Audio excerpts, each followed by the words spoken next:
Today we are going to start with chapter number 2 linear equation in one variable। ठीक है, चलिए start करते हैं इस चैप्टर को। तो सबसे पहले स्टार्ट करते हैं वेरिएबल से। यहाँ पे इतनी बड़ी स्टेटमेंट में सबसे लास्ट में जो आ रहा है वेरिएबल, लास्ट से स्टार्ट करते हैं फिर यहाँ तक पहुँचेंगे। ठीक है, तो वेरिएबल्स क्या होते हैं? वेरिएबल्स कुछ ऐसे अननोन नंबर्स होते हैं जिनको हम अपने आंसर्स में फाइंड आउट करने के लिए, मतलब जिनकी वैल्यूज़ को हम अपने क्वेश्चंस में आंसर्स फाइंड आउट करने के लिए यूज़ करते हैं। ठीक है, नहीं समझ आ रहा होगा आपको? कुछ इस तरह से मैं कह सकती हूँ वेरिएबल्स जो होते हैं हमारे वो कुछ इस तरह से होते हैं, X Y Z S T U, कुछ भी आप कह सकते हो। इस तरह से हमारे क्या होते हैं? वेरिएबल्स होते हैं जिनकी वैल्यूज़, वेरिएबल्स ऐसे टर्म्स होते हैं जिनकी वैल्यूज़ चेंज होते रहते हैं। क्या होते हैं? जिनकी वैल्यूज़ कभी कांस्टेंट नहीं रहते, सेम नहीं रहते, वो उनकी वैल्यूज़ हमेशा चेंज होती रहती है। जैसे x की वैल्यू क्वेश्चंस के अकॉर्डिंग चेंज होती रहेगी, है ना? x का आंसर हमेशा अलग अलग आता रहता है। इसी तरह से इन सभी की वैल्यूज़ जो होगी वो हमेशा चेंज होती रहेगी, ये कांस्टेंट नहीं होते। तो इसीलिए इन सभी को हम क्या कहते हैं? इन सभी को हम वेरिएबल्स बोलते हैं। ठीक है, अब क्या लिखा है आगे? इन वन वेरिएबल। वन वेरिएबल मतलब कि जैसे कि एक x ऐसा, मतलब कि x क्या है? एक वेरिएबल है, ऐसे ही y एक वेरिएबल है, z एक वेरिएबल है, s एक वेरिएबल है, t एक वेरिएबल है, ऐसे ही v एक वेरिएबल है। तो बेसिकली हम इस चैप्टर में सिर्फ एक वेरिएबल की बात करेंगे, फिर चाहे वो x हो, चाहे वो y हो, चाहे वो t हो। ठीक है, एक वेरिएबल की बात करेंगे। ठीक है, एक टाइम पे एक ही वेरिएबल की बात करेंगे। तो आगे क्या बोला है? Linear equations. ओके, यहाँ पे क्या है? Equations. Now what is equation? A statement of equality. जब हम इक्वालिटी की बात करते हैं तब हम कहते हैं कि इक्वेशन का यूज़ हो रहा है। जैसे कि मैं आपके लिए एक इक्वेशन बनाऊँ, 2x + 4 = 0, इस तरह से। ठीक है, इसमें देखो, इसमें एक वेरिएबल दिख रहा है आपको, x एक वेरिएबल दिख रहा है आपको, और यहाँ पे जो ये इक्वल का साइन है ना, ये जो इक्वल का साइन है, ये जो इक्वल का साइन है, ये क्या है? ये आपकी इक्वालिटी को दिखा रहा है। ये क्या दिखा रहा है? आपकी इक्वालिटी। इक्वालिटी मतलब कि इसी से इक्वेशन बना है। आपको जब भी किसी स्टेटमेंट में ये इक्वल का साइन दिख जाए, दैट्स मीन कि वो स्टेटमेंट क्या है? इक्वेशन बन चुकी है। ठीक है, ये क्या बन चुका है आपका? ये इक्वेशन बन चुका है। अगर मैं इसको ऐसे लिख देती 2x + 4, तो ये कोई इक्वेशन नहीं है, इसमें सिर्फ मैंने दो टर्म्स को ऐड किया, दैट्स इट। जब मैंने इसमें = कुछ भी लगा दिया, 0 लगा दिया, 4 लगा दिया, 3 लगा दिया, कुछ भी, तो मैंने क्या कहा कि ये इसके इक्वल हो गया। ठीक है, बराबरी हो गई, स्टेटमेंट ऑफ इक्वालिटी। ठीक है, तो ये क्या है? ये इक्वालिटी शो कर रहा है, दैट्स मीन कि ये क्या है? ये एक इक्वेशन है। ठीक है, आगे क्या लिखा है? Linear equation. आगे लीनियर है। अब लीनियर इक्वेशन क्या होता है? लीनियर इक्वेशन एक ऐसा एक्सप्रेशन है जिसमें एक वेरिएबल हो या फिर कुछ भी, 2 वेरिएबल हो, 3 वेरिएबल हो, वेरिएबल्स हो, लेकिन उसकी जो हाईएस्ट पावर हो that will B = 1। Highest power क्या? मतलब कि ये जो x है ना, जैसे ये आपको ये वेरिएबल दिख रहा है, इस वेरिएबल की पावर कितनी है? अभी 1 है ना। इस वेरिएबल की पावर क्या है? कुछ भी नहीं है, तो मतलब 1 हो गया, है ना। तो इसका मतलब कि ये एक लीनियर इक्वेशन है। ये क्या है? ये एक लीनियर इक्वेशन है। जैसे कि मैंने क्या कहा कि वेरिएबल की हाईएस्ट डिग्री कितनी होनी चाहिए? 1 होनी चाहिए। क्लियर है? वेरिएबल की हाईएस्ट डिग्री इस इक्वेशन में 1 दिख रही है, तो उसका मतलब कि ये कौन सी इक्वेशन होगी? ये एक लीनियर इक्वेशन होगी। अब जैसे कि मैं आपको बताऊँ 2x² + 4 देती मैं आपको, इसकी जगह मैंने आपको क्या एग्जाम्पल दिया? 2x² + 4। तो ये एक लीनियर इक्वेशन नहीं होता। क्यों? क्योंकि इसमें हाईएस्ट डिग्री क्या है? 2 है। हाईएस्ट डिग्री 2 का क्या मतलब हो गया? कि ये एक लीनियर इक्वेशन नहीं रहा। ठीक है, = 0 भी लगा देती हूँ मैं, 2x² + 4 = 0। अभी इक्वेशन तो है बट ये लीनियर इक्वेशन नहीं है। क्यों नहीं है? क्योंकि इसमें x की जो वेरिएबल की हाईएस्ट डिग्री है, वेरिएबल की जो हाईएस्ट डिग्री है वो क्या है? 2 है। तो वेरिएबल की हाईएस्ट डिग्री 2 होगी, तो that's mean it is not a linear equation. Okay, इस तरह से हम समझ सकते हैं। और यहाँ पे कुछ स्टेटमेंट्स लिखिए, क्या है? A linear expression is an expression whose highest power of the variable is only 1। यही पढ़ा हमने कि लीनियर एक्सप्रेशन क्या होता है? जिसकी highest power of the degree, highest power of the variable, degree and power is same. Okay, so variable हमने पढ़ लिया x y z, जिसकी वैल्यूज़ हमेशा चेंज होती रहती है। तो x y z ये जो वेरिएबल्स है उस पर क्या वेरिएबल की जो हाईएस्ट डिग्री हो वो क्या हो? 1 हो। ठीक है, जैसे कि ये एक लीनियर इक्वेशन नहीं होगा क्योंकि इसमें वेरिएबल की हाईएस्ट डिग्री 2 हो गई। ऐसे ही मैं लिख दूँ 2x³ + 5 = 0, ये भी तो नहीं होगा। क्यों नहीं होगा? क्योंकि इसमें हाईएस्ट डिग्री क्या है, x की पावर क्यूब। इस तरह से ये भी एक लीनियर इक्वेशन नहीं होगा। यहाँ पर बात हो रही है linear equation in one variable, ठीक है। यहाँ पे मैंने आपको क्या बताया कि लीनियर इक्वेशन, सिर्फ अगर लीनियर इक्वेशन की बात करें तो लीनियर इक्वेशन क्या है, सिर्फ एक लीनियर इक्वेशन का मतलब होता है जिसमें उनके वेरिएबल्स की हाईएस्ट डिग्री 1 हो, हाईएस्ट पावर 1 हो। क्लियर है? लेकिन यहाँ पर हम बात कर रहे हैं linear equation in only one variable, जिसमें सिर्फ एक ही वेरिएबल की बात करेंगे। ऐसे लीनियर इक्वेशंस जिसमें सिर्फ एक वेरिएबल की बात करेंगे। बाकी लीनियर इक्वेशंस में कई सारे वेरिएबल्स आ सकते हैं, X Y Z S T O, कई सारे आ सकते हैं, 2 3 4 5 आ सकते हैं। बट अभी इस चैप्टर में हम किस बात करेंगे, linear equation in only one variable. Clear है? तो वन वेरिएबल का मतलब कि जैसे मैंने यहाँ पे एग्जाम्पल दिया है, ये एग्जाम्पल है आपके पास एक linear equation in one variable. देखो लीनियर इक्वेशन है, कैसे आप कैसे पता लगा सकते हो? लीनियर इक्वेशन, लीनियर का मतलब कि जिसकी वेरिएबल की हाईएस्ट डिग्री क्या हो, 1 हो। यहाँ पे मुझे दिख रहा है कि इसकी हाईएस्ट डिग्री 1 है, 1 तो है, ठीक है। इसका मतलब कि ये तो एक लीनियर इक्वेशन बन गया। तो लीनियर और कैसे पता कर सकते हैं हम? लीनियर इक्वेशन का पता करने के लिए क्या और देख सकते हैं हम? इक्वल का साइन। तो हमने देखा कि इक्वल का साइन है तो मतलब कि ये एक लीनियर इक्वेशन तो है। और आगे हमने क्या देखा कि यहाँ पर इस पूरे एक्सप्रेशन में सिर्फ एक ही वेरिएबल है, सिर्फ एक ही है ना। आपको यहाँ पे अगर मैं आपको दे दूँ 2x + y + 4 = 0। सो इसमें क्या है, इसमें आपके पास 2 वेरिएबल्स है। देखो यहाँ पे आपके पास क्या है, 2 वेरिएबल्स है ना, 2 वेरिएबल्स। तो इसका मतलब कि 2 वेरिएबल्स की तो बात ही नहीं करनी है हमें। ये एक लीनियर इक्वेशन तो है, देखो ध्यान से समझो कि ये एक लीनियर इक्वेशन तो है, नो डाउट। लेकिन ये linear equation in one variable नहीं है। यहाँ पे लीनियर इक्वेशन क्या है, ये linear equation in 2 variables. Got it? Linear equation in 2 variables है। हमें किसकी बात करनी है? लीनियर इक्वेशन इन 1 वेरिएबल की, ठीक है।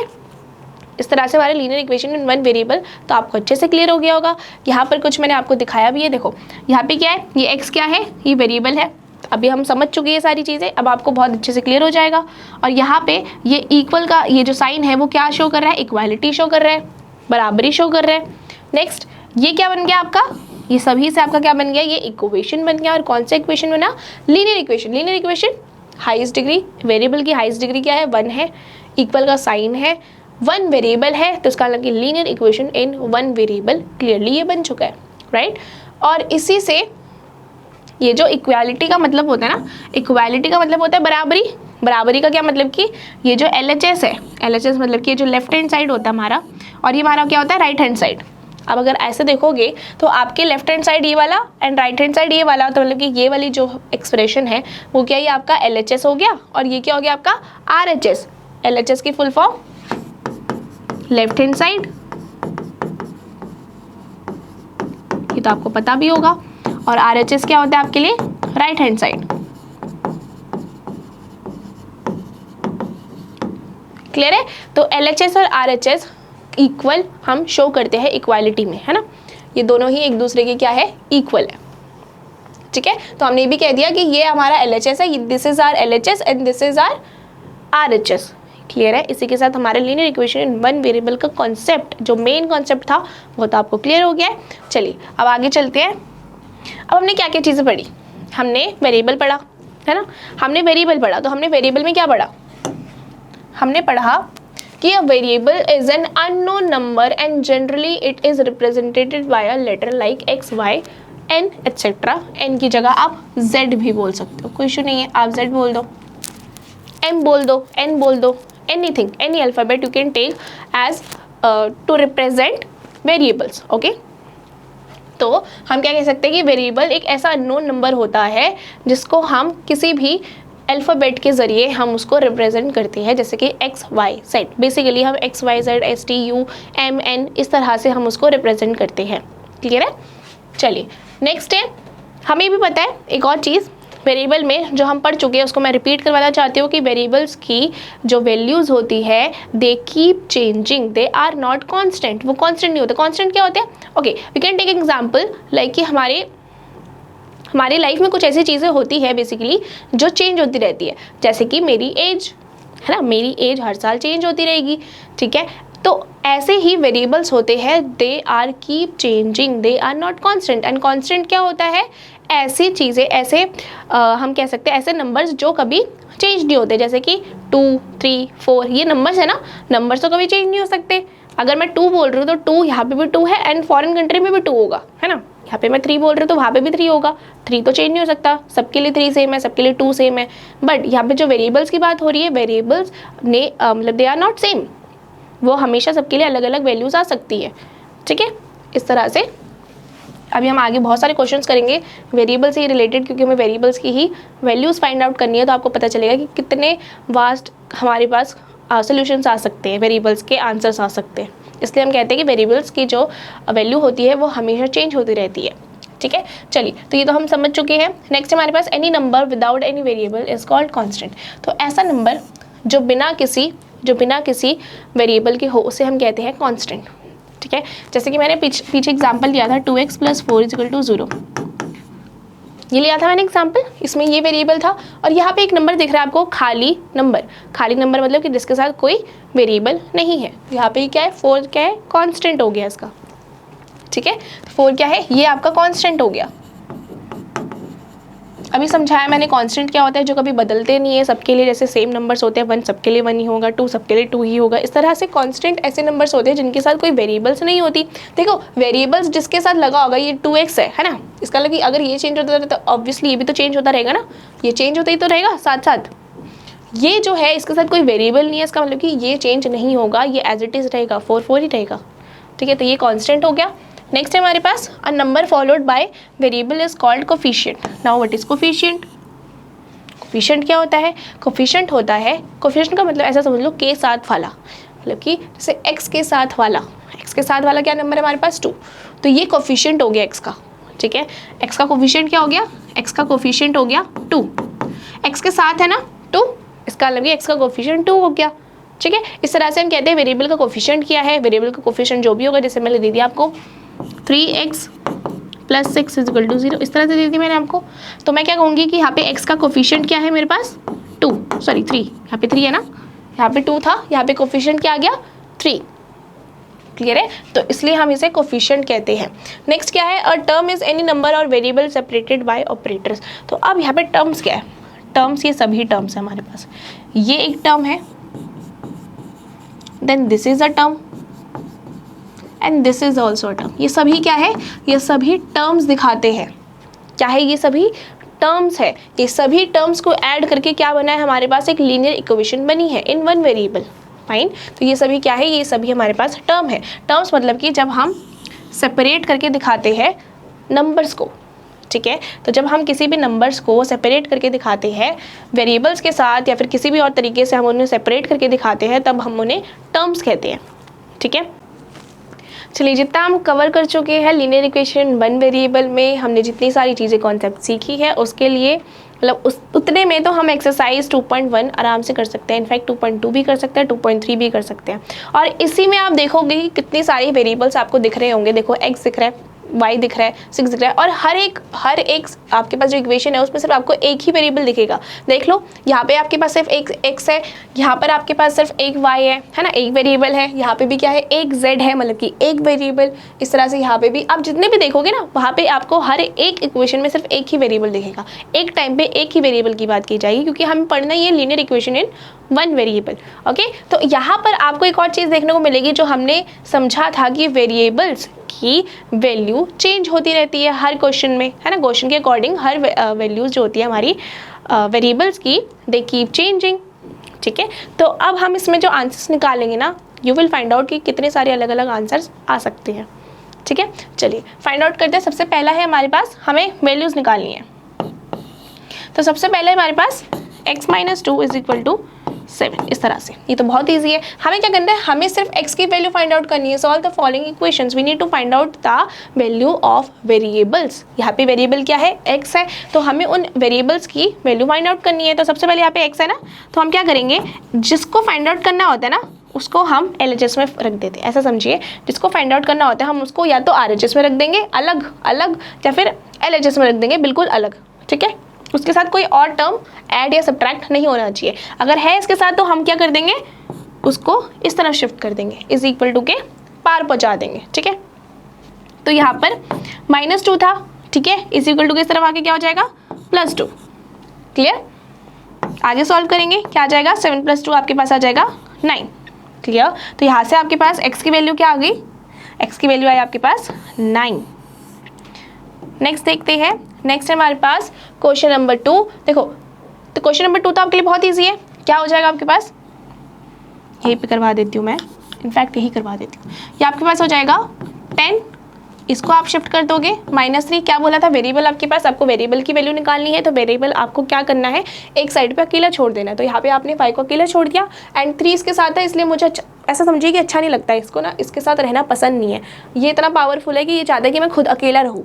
तो मतलब कि जितने भी वेरिएबल्स है वो सोचते हैं कि मैं अकेला रहूँ, तभी तो वैल्यूज़ निकलेगी मेरी, है ना। साथ में होगा कोई तो फिर कैसे वैल्यू निकलेगी। तो इसका मतलब कि जितने भी टर्म्स होंगे उसके साथ, जितने भी नंबर्स होंगे उनको हम क्या करते हैं, शिफ्ट कर देते हैं, = के पार पहुँचा देते हैं। ठीक है, तो यहाँ पर +3 था, तो यहाँ पे आगे क्या हो जाएगा -3। अब आगे सॉल्व करेंगे हम इसे, तो 10 - 3 क्या आ जाएगा 7। इस तरह से हमारे पास इसकी वैल्यू भी निकल गई।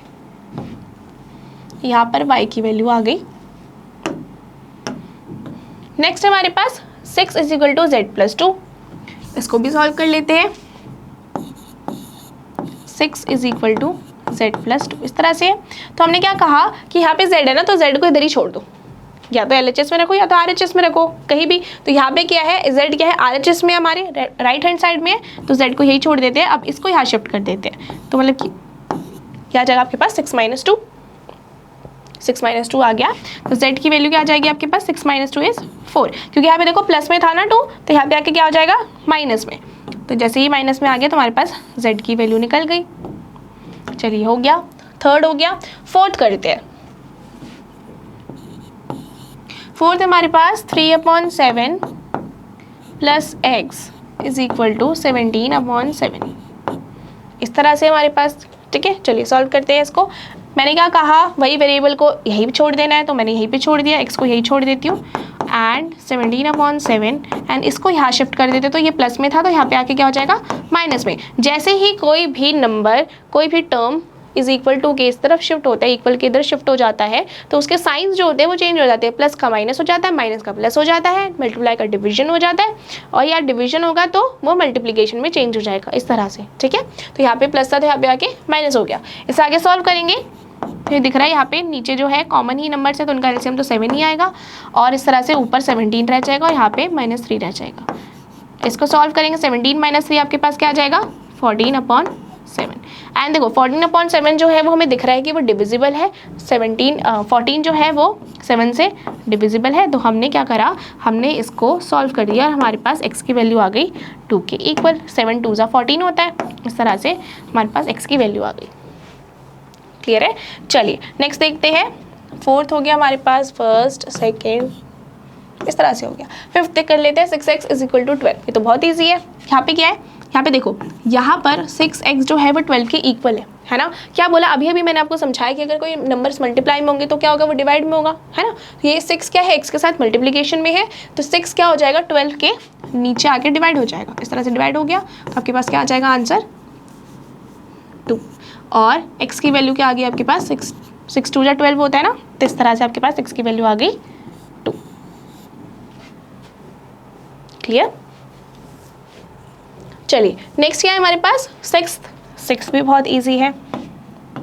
6 देखिए, 6 क्या है, 6 में क्या है, यहाँ पे t के नीचे है 5, t को अकेले रहना है, तो क्या करेगा वो 5 को शिफ्ट कर देगा। और 5 को शिफ्ट कैसे करेगा, कौन सा साइन लगेगा उस तरफ जाके, 5 जो है वो t के साथ डिवाइड में है, डिवीजन में है, तो ऑब्वियसली डिवीजन वाला यहाँ पे जाके क्या हो जाएगा, मल्टीप्लिकेशन में चेंज हो जाएगा। तो ये जो 5 है वो यहाँ पर आके क्या हो जाएगा, मल्टीप्लाई हो जाएगा, मल्टीप्लाई हो जाएगा। तो t की वैल्यू आपके पास क्या आ जाएगी 50। तो t की वैल्यू क्या आ गई आपके पास 50। दिख रही है आपको कि कितनी अलग अलग वेरिएबल्स के हमारे पास आंसर्स आ रहे हैं, है ना। सबके वेरिएबल्स की वैल्यूज़ जो है वो अलग अलग आ रही है, इसी वजह से वेरिएबल्स जो होते हैं वो हमेशा चेंज होते रहते हैं। चलिए नेक्स्ट देखते हैं ये वाला। नेक्स्ट हमारे पास यही वाला, यहीं पे करवा देती हूँ। 2x/3 = 18। तो यहाँ पे भी दिख रहा होगा आपको कि 3 जो है वो हम शिफ्ट कर देंगे 18 के साथ, तो 2x यही रह जाएगा और 18 के साथ हम इसे मल्टीप्लाई करवा देंगे। तो क्या आ जाएगा हमारे पास, ये आ जाएगा हमारे पास 3 8 से 24, 2 कैरी, 3 1 से 3, एंड 5 54। ठीक है, अब आपको दिख रहा होगा यहाँ पर 2x है, यहाँ पे 54 है। x को मुझे खाली छोड़ना है तो x को मैं यही छोड़ दूंगी। एंड ये जो 2 मल्टीप्लीकेशन में था यहाँ आगे क्या हो जाएगा, डिवाइड में हुआ, तो इससे हम क्या कर देंगे, इसको डिवाइड कर देंगे, तो आ जाएगा 27। तो x की वैल्यू क्या आ जाएगी आपके पास, 27। इस तरह से यहाँ पे x की वैल्यू फाइंड आउट होगी आपके पास 27। क्लियर। नेक्स्ट देखते हैं। नेक्स्ट है हमारे पास 1.6 इक्वल टू y अपॉन 1.5। ये तो बहुत ईजी है, ये आप खुद से करेंगे। इसको मैं जस्ट ऐसे लिख देती हूँ कि ऑब्वियसली आपको दिख रहा है कि y जो है इधर ही छोड़ देते हैं एंड 1.6 को हमें 1.5 से मल्टीप्लाई करना है।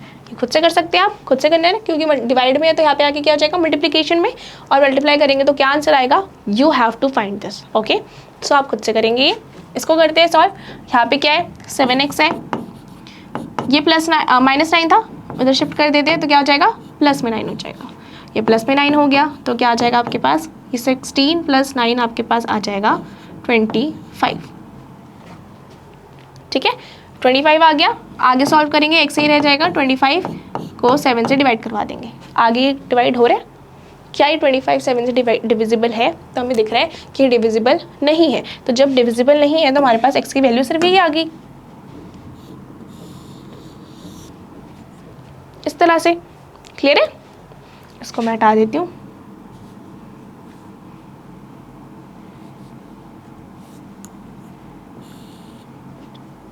चलिए 9th हो गया, अब 10th देख लेते हैं। 10th हमारे पास 14y - 8 = 13। ये आप खुद से सॉल्व करेंगे, उसी तरह का है, सेम है, आपको खुद से सॉल्व करना है। 11th भी आप खुद से सॉल्व कर सकते हैं, 17 + 6p = 9। ये भी खुद से सॉल्व करेंगे, 17 उधर शिफ्ट हो जाएगा, माइनस में हो जाएगा तो 9 - 17 हो जाएगा, और इस तरह से आपको खुद से सॉल्व करना है। अब मैं 12th वाला आपको करवा देती हूँ। 12th आपके पास x/3 + 1 = 7/15।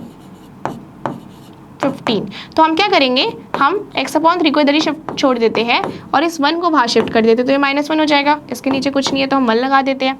इसको आगे सॉल्व करेंगे तो ये तो एज इट इज़ रह जाएगा। इसको सॉल्व करेंगे तो क्या आ जाएगा ऊपर, मतलब कि नीचे आपके पास एलसीएम लेके क्या आ जाएगा, 15 और 1 का एलसीएम 15 आ जाएगा, और ऊपर 15 से 15 को डिवाइड करोगे तो आपके पास 1 आएगा, एंड 1 को 7 से 2 करोगे तो 7 आ जाएगा। इस तरह से 15 को 1 से डिवाइड करोगे तो 15 आएगा, और 1 से मल्टीप्लाई करोगे तो 15 आ जाएगा। इसको आगे सॉल्व करते हैं। इसको सॉल्व करेंगे तो आपके पास आ जाएगा -8/15। ठीक है, अभी आगे सॉल्व नहीं होगा क्योंकि x जो है वो खाली नहीं है। जब तक x खाली नहीं बचेगा तब तक ये सॉल्व नहीं होगा। इसको आगे सॉल्व करते हैं। यहाँ पर सॉल्व करवा रही हूँ उसे मैं, तो यहाँ पे क्या हो जाएगा, देखो 3 है ना, 3 यहाँ पर है, 3 को मैं क्या करती हूँ, वहाँ पे जाके मल्टीप्लाई करवा देती हूँ, ऊपर मल्टीप्लाई हो जाएगा, तो यहाँ पे x तो खाली रह जाएगा, एंड -8/15 के साथ 3 क्या हो जाएगा, मल्टीप्लाई, क्योंकि ये डिवीजन में था तो यहाँ पे आगे मल्टीप्लाई हो गया, ये कट रहा है आगे, 3 5 15, तो x की वैल्यू क्या आ जाएगी, -8/5। इस तरह से इसकी वैल्यू भी फाइंड आउट हो गई। इसकी तरह से क्या निकल गया, ये x की वैल्यू निकल कर आ गई। क्लियर है, तो यहाँ पर आपने देखा कि x की कितनी अलग अलग वैल्यूज़ आ रही है। In fact not even x only, हमारे पास जितने भी वेरिएबल्स थे, y थे, t थे, जितने भी थे, यहाँ पे और भी है, p है, ये सारे वेरिएबल्स ही तो है, सिर्फ x ही थोड़ी वेरिएबल है, y भी है, होता है, z भी होता है। इस तरह से जितने भी वेरिएबल्स थे उसके सबकी अलग अलग वैल्यूज़ फाइंड आउट होकर आई है, हमारे पास निकल कर आई है ना।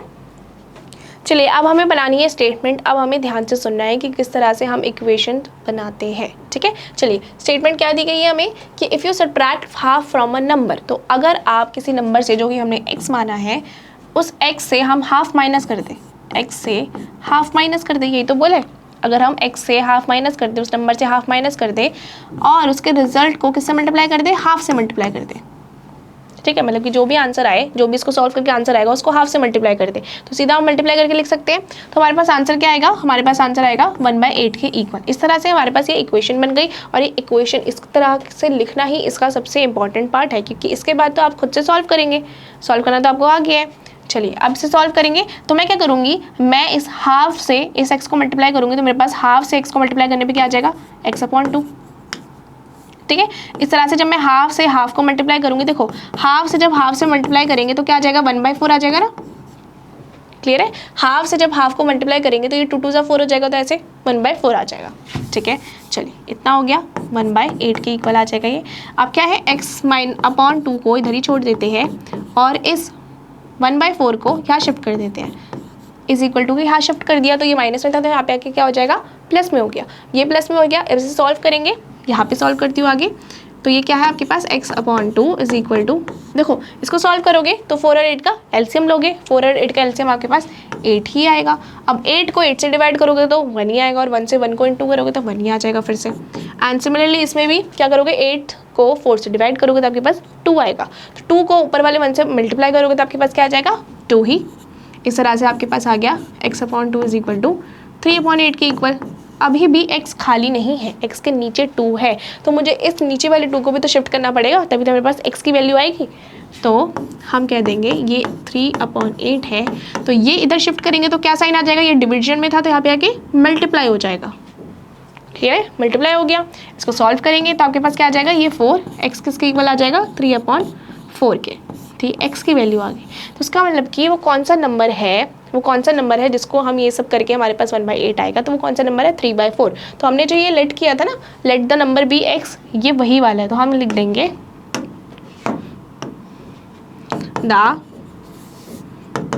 therefore the number is, किसके इक्वल आया नंबर, 3/4 इसके इक्वल आया। तो ये हमारे पास नंबर आ गया। इसी तरह से हमें स्टेटमेंट्स बनानी है, मतलब कि इक्वेशंस बनानी है, क्वेश्चन को ध्यान से समझकर। ठीक है, चलिए नेक्स्ट क्वेश्चन की तरफ मूव करते हैं। नेक्स्ट क्वेश्चन हमारे पास क्वेश्चन नंबर 2 क्या है, the perimeter of a rectangular swimming pool is 154 metre. तो हमें क्या गिवन है, हमें गिवन है कि एक रेक्टेंगुलर स्विमिंग पूल है, उसका पेरीमीटर गिवन है हमें। ठीक है, लिख लेते हैं जो गिवन है हमारे पास।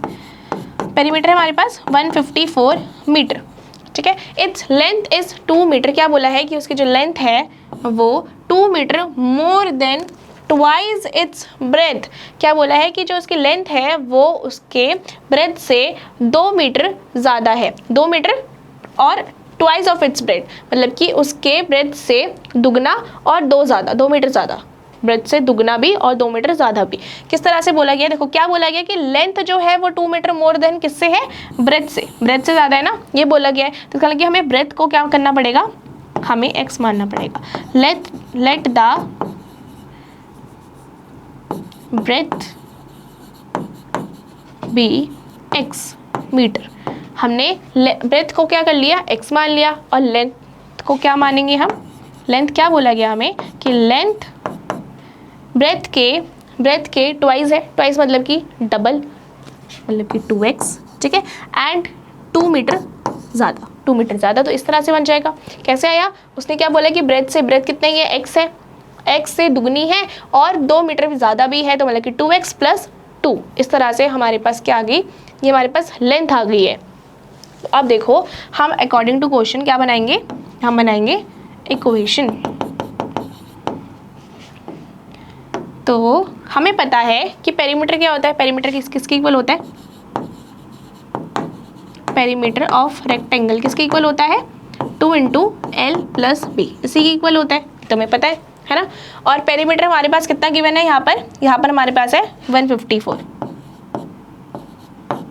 और 2 × L क्या है मेरे पास, L था मेरे पास 2x + 2 एंड ब्रेथ किसके इक्वल है, x के इक्वल। इस तरह से ये हमने क्या करा, हमने वैल्यूज पुट कर दी। पेरीमीटर पता था 154 है, पेरीमीटर किसके इक्वल होता है, 2 × L + B के इक्वल होता है। 2 × L क्या था मेरे पास, 2x + 2 है ना, हमने ये निकाला है, हमने गिवन दे रखा है, और इस तरह से हमने ये फाइंड आउट किया है कि हमारे पास L क्या है, 2x + 2, और ब्रेथ क्या है हमारे पास, x है। इसे सॉल्व करेंगे आगे, तो ये आ गया 154 इज इक्वल टू, इसको सॉल्व करेंगे तो 2 से मल्टीप्लाई हो जाएगा सब कुछ, तो 2 से 2x होगा तो 4x, 2 से 2 करेंगे तो 4 एंड 2 से x होगा तो 2x। इस तरह से ये सॉल्व हो जाएगा। आगे से सॉल्व करेंगे तो ये हमारे पास क्या हो जाएगा, 4x + 2x, 6x + 4। ठीक है, इस तरह से हो गया। इसे आगे सॉल्व करेंगे तो ये 6x तो यही रह जाएगा, 6x क्या यही रह जाएगा, एंड ये 4 को हम यहाँ शिफ्ट कर देते हैं, हमारे पास क्या आ जाएगा 154 - 4। ठीक है, आगे सॉल्व करते हैं इसे, तो इसको मैं यहाँ पे सॉल्व करवाती हूँ। ये आ जाएगा आपके पास 154 में से 154 में से 4 चला गया तो कितना बच गया, 150, और 150 किसके इक्वल आ जाएगा, 6x के इक्वल। इस तरह से हमारे पास x बच जाएगा ये, और 150 अपॉन में 6, इस तरह से। क्लियर है? क्या करा मैंने, यहाँ पे शिफ्ट कर दिया, 154 में से 4 गया तो 150 बच गया, और यहाँ पे 6x तो था ही, और 6 मल्टीप्लिकेशन में था तो यहाँ पे आके क्या हो गया, डिवाइड हो गया। डिवाइड करें, इसे डिवाइड अगर सॉल्व करें तो हमारे पास आ जाएगा ये 6 से 6 2 ज़ा 12, ठीक है, 6 2 ज़ा 12 बचा 30 एंड 6 5 ज़ा 30, तो आपके पास आ गया 25। तो x किसके इक्वल आ गया, 25 के। तो x 25 के इक्वल आया, तो हमने क्या लेट किया था, हमने ब्रेथ लेट किया था x, तो इसका मतलब कि मेरे पास ब्रेथ आया है, ब्रेथ किसके इक्वल आ गया, 25 मीटर के। और लेंथ किसके इक्वल आ जाएगा, लेंथ क्या बोला था, देखो लेंथ क्या बोला था, 2 ऑफ, इधर हम लिखवा देती हूँ मैं, ब्रेथ तो हमारे पास 25 मीटर आ गई है ना, और लेंथ किसके इक्वल आ गई, लेंथ में यहीं पे लिखवा देती हूँ क्योंकि वहाँ पे जगह नहीं हो रही, तो हम लिख लेते हैं 2 इंटू एक्स क्या है हमारे पास 25 प्लस 2, इस तरह से, एंड ये आ जाएगा हमारे पास 50 प्लस 2, तो आ गया आपके पास 52 मीटर। तो हमारे पास दोनों चीज़ आ गई। अब you need to understand this कि हमेशा ही आपके पास जो भी वैल्यूज़ आएगी आपकी वेरिएबल्स की, आपने मैंने यहाँ पे जैसे x लेट किया है, आप y लेट कर सकते हैं, z लेट कर सकते हैं, ये आपकी मर्जी है, पर आपके पास जो भी इस वेरिएबल की जो भी वैल्यू आएगी उसके बाद क्वेश्चन में क्या पूछा गया, क्योंकि वर्ड प्रॉब्लम्स है। पहले वाले जो हमने 2.1 में करे थे वो तो सिंपल थे, x की वैल्यू निकालो, y की वैल्यू निकालो, है ना, उसमें तो सॉल्व करके हमने निकाल दिया था। पर इसमें हमें सॉल्व करके निकालना तो है, वेरिएबल्स की वैल्यू फाइंड आउट करनी है, बट उसके बाद हमें ये दिखाना भी है कि हमने किसकी वैल्यू निकाली है, मतलब कि यहाँ पे x की वैल्यू तो निकाल दी थी मैंने, बट ये x किसका था, हमने लेट क्या किया था, x हमने लेट किया था ब्रेथ को, है ना, ब्रेथ को लेट किया था। तो वी नीड टू शो कि ये ब्रेथ 25 मीटर आया है एंड लेंथ कितना आया हमारे पास, लेंथ आया 52 मीटर, ठीक है। क्वेश्चन में यही पूछा गया है what are the length and the breadth of the pool, उस पूल का लेंथ और ब्रेथ क्या होगा, तो हमने फाइंड आउट कर लिया। क्लियर है? चलिए नेक्स्ट क्वेश्चन की तरफ मूव करते हैं आगे। तो नेक्स्ट क्वेश्चन है हमारे पास क्वेश्चन नंबर 4, क्या है, सम ऑफ 2 नंबर्स इज 95। सो बताया भाई कि 2 नंबर्स है उनका सम 95 है। If one exceeds the other by 15 find the number. तो क्या बताया हुआ है कि एक नंबर जो है वो दूसरे नंबर को 15 से एक्सीड करता है। एक्सीड मतलब कि एक नंबर दूसरे नंबर से 15 मतलब 15 नंबर बड़ा है, 15 बड़ा है, ठीक है। तो हम क्या कह सकते हैं कि हमारे पास क्या है कि सम ऑफ 2 नंबर इज 95 है। तो एक नंबर जो है वो 1 से 15 बड़ा है, तो इसका लगे मैं एक नंबर को तो मान लेती हूँ, let the first number be x and second number क्या बताया गया, दूसरा नंबर कौन सा होगा जो उससे 15 बड़ा है, 15 बड़ा है। तो मैं क्या कह सकती हूँ कि ये x है तो x से बड़ा हो, 15 बड़ा है तो लगे x प्लस 15 ऑब्वियसली, है ना, इससे बड़ा ही होगा ना 15। एक्सीड का मतलब क्या होता है, 15 बड़ा होना, गुना नहीं, ट्वाइस बोलते हैं, 15 टाइम्स बोलेंगे, 2 टाइम्स बोलेंगे, तब हम बोलते हैं कि गुना मतलब कि मल्टीप्लाई, ठीक है। जब आप ट्वाइस की बात करें या फिर हम बोले कि 15 टाइम्स भी क्या मतलब होता है कि हम मल्टीप्लाई करते हैं, ठीक है। तो यहाँ पर क्या बात की गई, अदर बाई 15, ओनली 15 मतलब कि 15 नंबर्स बड़े हैं, 15 नंबर बड़ा है, तो मतलब कि x से 15 को हम प्लस कर देंगे, सिंपल। तो क्या बोला है कि इन दोनों का सम, इन दोनों नंबर्स का सम क्या है 95। तो सिंपल है ये तो बहुत। अकॉर्डिंग टू क्वेश्चन क्या बोला गया है कि इन दोनों का सम मतलब कि x और ये x का और ये x प्लस 15 का, इन दोनों का सम किसके इक्वल है, 95 के इक्वल है। तो इसको सॉल्व कर लेते हैं, आ जाएगा 2x plus 15 is equal to 95, आ जाएगा 2x, 15 को यहाँ शिफ्ट कर देते हैं, 95 माइनस 15 आ जाएगा आपके पास 2x।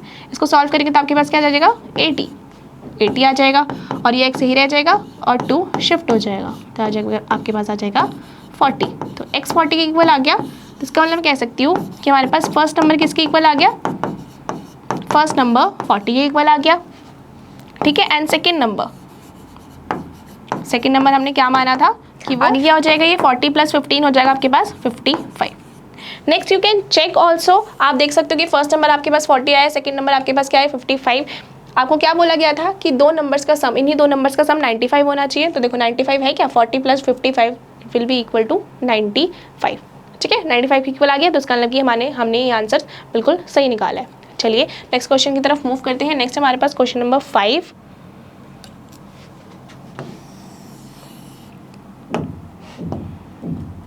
क्या है question number 5, 2 numbers are in the ratio 5:3। Okay, if they differ by 18 but are the numbers. क्या बोला है कि हमारे पास दो नंबर्स है और दो नंबर्स रेशो में है। जब भी रेशो वाले नंबर हो तो उसका मतलब कि क्या है, ये दोनों ही x है, मतलब कि रेशो वालों को हम क्या ले लेंगे, ये 5x है, ये 3x है। तो हम क्या कर लेंगे, लेट द नंबर्स, फिफ्थ नहीं, let the numbers be 5x and 3x। जो भी रेशो में होगा हमें क्या करना है, 5x और 3x। जैसे अगर 7 रेशो 5 होता है तो 7x 5x, इस तरह से हम हमेशा रेशो वाले नंबर्स को x के साथ ही जोड़ के लिखते हैं।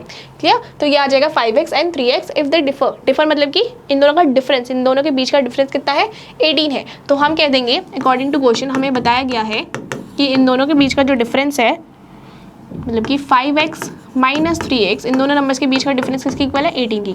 तो सॉल्व करेंगे तो क्या आ जाएगा, 5x minus 3x that will be equal to 2x। x आ जाएगा आपके पास 80/2 and it will be equal to 9।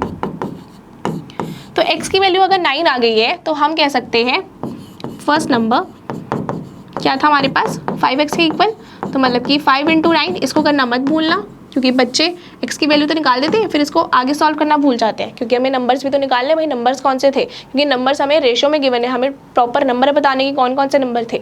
5 answer क्या आ जाएगा आपके पास, 45। इस तरह से आप सेकेंड नंबर भी निकाल सकते हो। सेकेंड नंबर आपके पास है 3x के इक्वल, मतलब कि 3 × 9 क्या आ जाएगा आपके पास 27 की।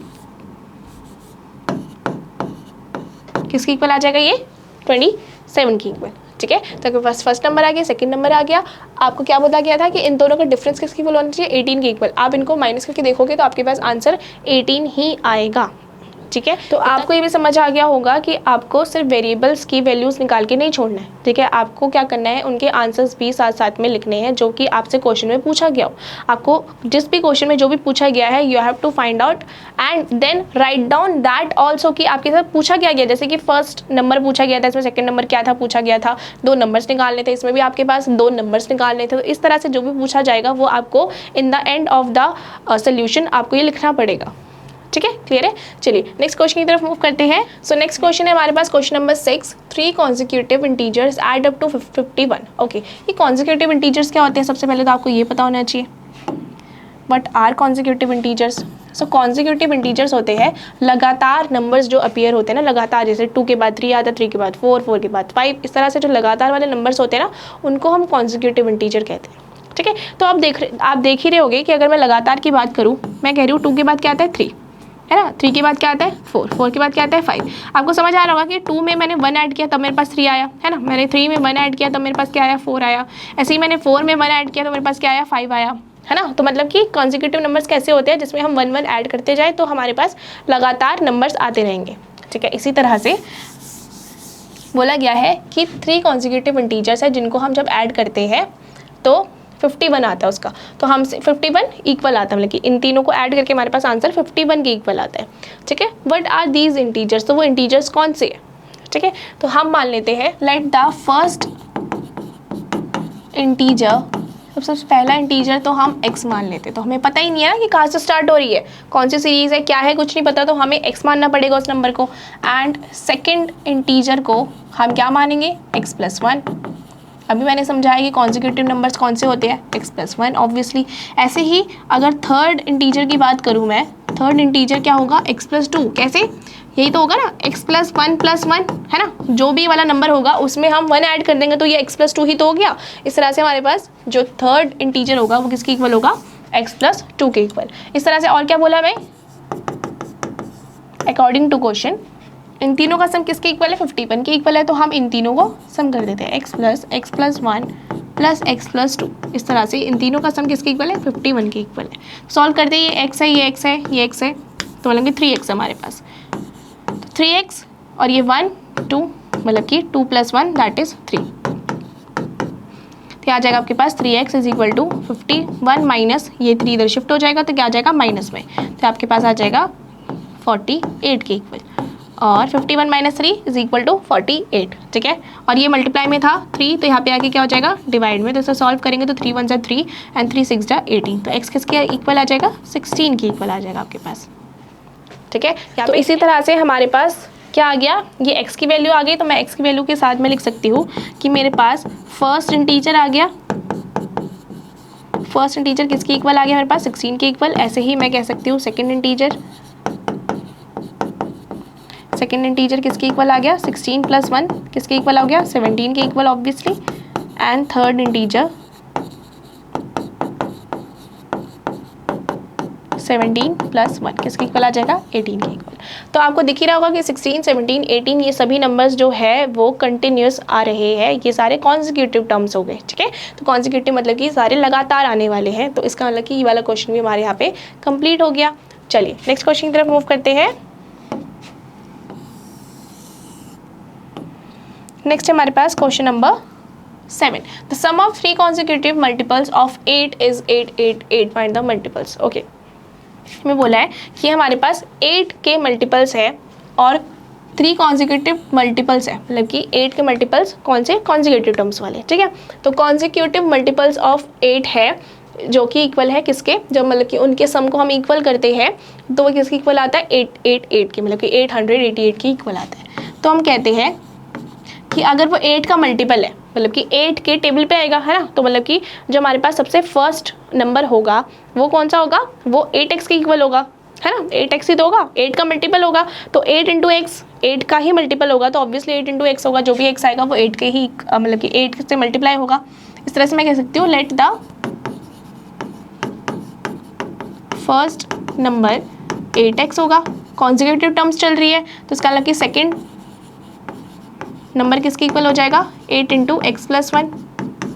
इसी तरह से थर्ड नंबर जो होगा वो किसके इक्वल होगा, सभी 8 के ही मल्टीपल के इक्वल होगा, है ना, इस तरह से चलेगा, है ना। 8 का मल्टीपल है तो पहले 8x, यहाँ पे क्या हुआ था, यहाँ पे किसका मल्टीपल नहीं बोला था, सिंपल बोला था, तो हमने x लिया, फिर सेकंड इंटीजर हमने x + 2 लिया, थर्ड हमने लिया x + 2, सेकंड हमने लिया x + 1 एंड थर्ड लिया x + 2। इस तरह से यहाँ पे 8 का मल्टीपल बोला है तो सिंपली हमने क्या कर दिया 8 से मल्टीप्लाई कर दिया, सिंपल। अब अकॉर्डिंग टू क्वेश्चन हमें क्या बोला गया है कि जब हम इन तीनों का सम करते हैं तो वो किसके इक्वल आता है, वो 8, 8, 8 के इक्वल आता है। तो हम इसे सॉल्व कर लेते हैं। हमारे पास बोला है जब हम इन तीनों का सम करते हैं x + 2 किसके इक्वल आता है 8, 8, 8 के।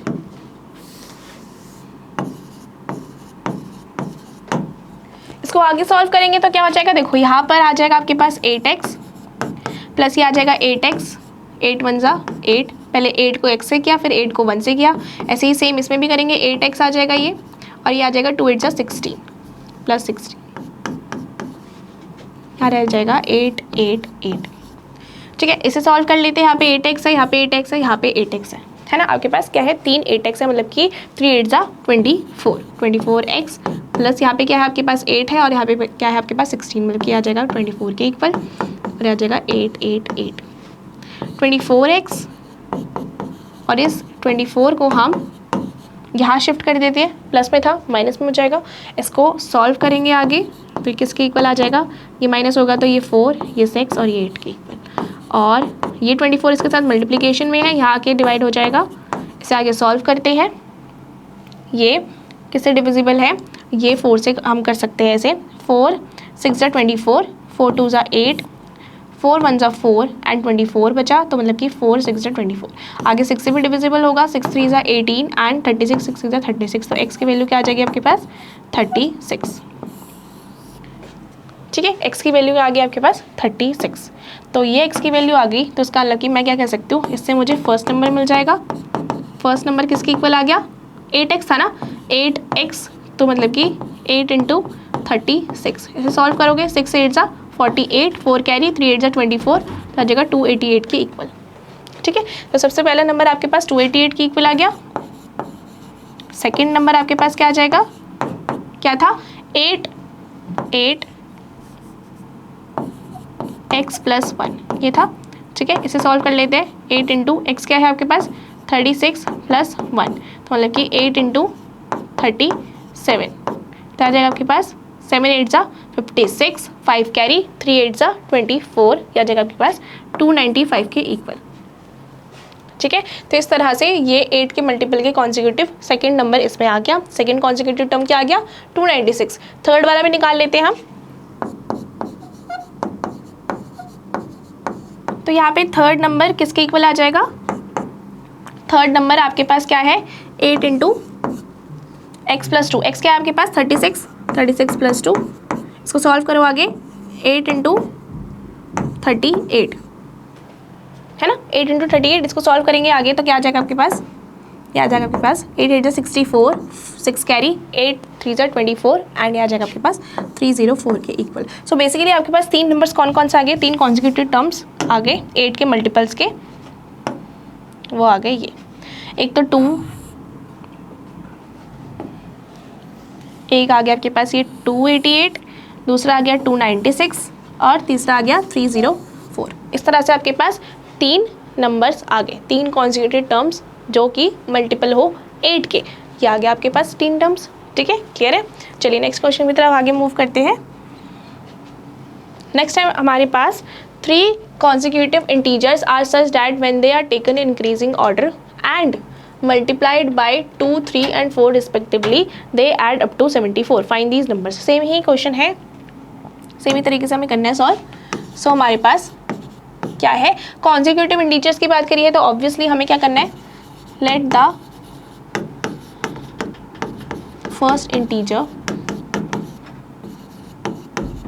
फर्स्ट इंटीजर हम कैसे लेते हैं, x लेट करते हैं, फिर सेकंड किसके लिए लेट करते हैं, x प्लस 1, ऐसी x प्लस 2, ऐसी तरह चलता है ना। इसी तरह से हमारा जो कॉन्जिक्यूटिव टर्म्स का जो सीरीज होती है वो इसी तरह से चलती है। पर यहाँ पे आगे क्या बोला है, are taken in increasing order and multiplied by 2, 3 and 4 respectively, मतलब कि हमें 2 को पहले वाले नंबर से मल्टीप्लाई करना है, मतलब कि हो जाएगा 2x।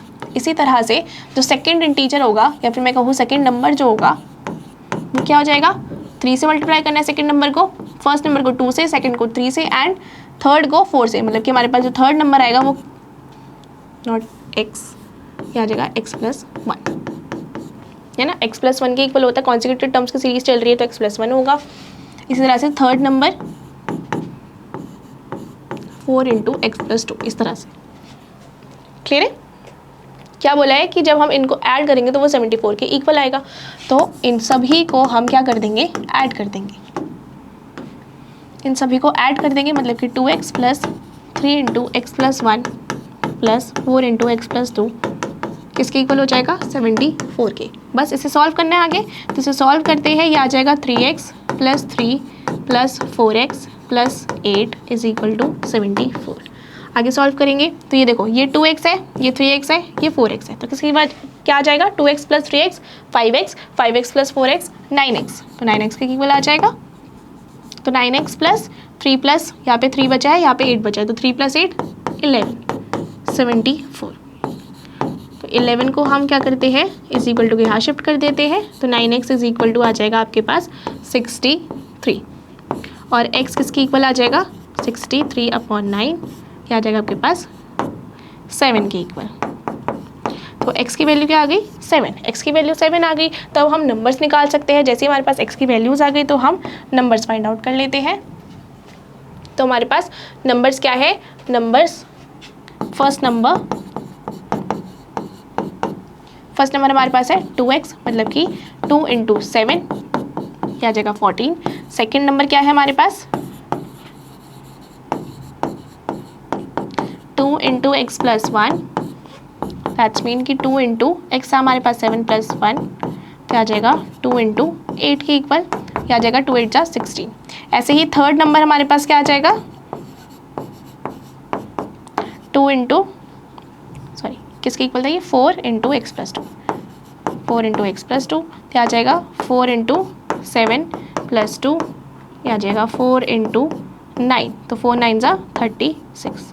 तो इस तरह से हमारे पास ये कॉन्जिक्यूटिव टर्म्स की सीरीज आ जाएगी। तो पहला नंबर क्या है हमारे पास, पहला नंबर हमारे पास 14 आया, दूसरा नंबर हमारे पास 16 आया एंड तीसरा नंबर हमारे पास 36 आया। क्लियर। इसी तरह से ये वाला पार्ट भी, ये वाला क्वेश्चन जो है हमारा कंप्लीट हो गया। चलिए अब नेक्स्ट क्वेश्चन की तरफ मूव करते हैं। नेक्स्ट क्वेश्चन हमारे पास है क्वेश्चन नंबर 9।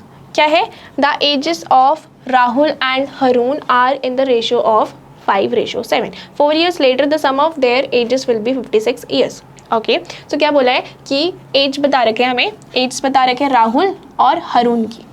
ठीक है, दोनों की एज बता रखे हैं, किस में, रेशो में बता रखी है, 5 और 7 की रेशो में। तो ऑब्वियसली मैंने आपको समझाया था कि जब रेशियोज में हो तो मतलब कि हमें क्या करना है, राहुल की एज पहले 5 है, पहले राहुल की बात की गई है और पहले 5 है, तो मतलब कि राहुल की एज हमें 5x लेट करनी है। ऐसे ही हरून की एज क्या लेट करनी है हमें 7x। ठीक है। तो इसी तरह से लेट कर लेंगे, let the present age of Rahul. यहाँ पे हमें फाइंड आउट करने के लिए क्या बोला है, प्रेजेंट एज फाइंड आउट करने के लिए बोला है। प्रेजेंट मतलब कि अभी की एज कितनी है, अभी की एज कितनी है राहुल और हरुण की। तो हमने राहुल की एज को x ले लिया, x लिया मतलब कि 5x हो जाएगा, है ना। इसी तरह से present age of Haroon, Haroon की प्रेजेंट एज क्या हो जाएगी 7x, इस तरह से, क्लियर। तो राहुल की present as 5x and Harun की प्रेजेंट एज 7x। क्या बोला है 4 years लेटर, 4 साल बाद उनकी जो एजेस का सम होगा वो किसके इक्वल हो जाएगा 56 ईयर्स के इक्वल, ठीक है। मतलब कि 4 साल बाद की बात की जा रही है, तो हमें भी तो पता होना चाहिए 4 साल बाद उनकी एज कितनी हो जाएगी, प्रेजेंट एज वाली तो नहीं रहेगी, 4 साल बाद आपकी एज भी तो बढ़ेगी ना, तो इसका मतलब कि इनकी एज भी बढ़ेगी, तो हमें इनको भी बढ़ाना पड़ेगा। तो हम लिखेंगे 4 years लेटर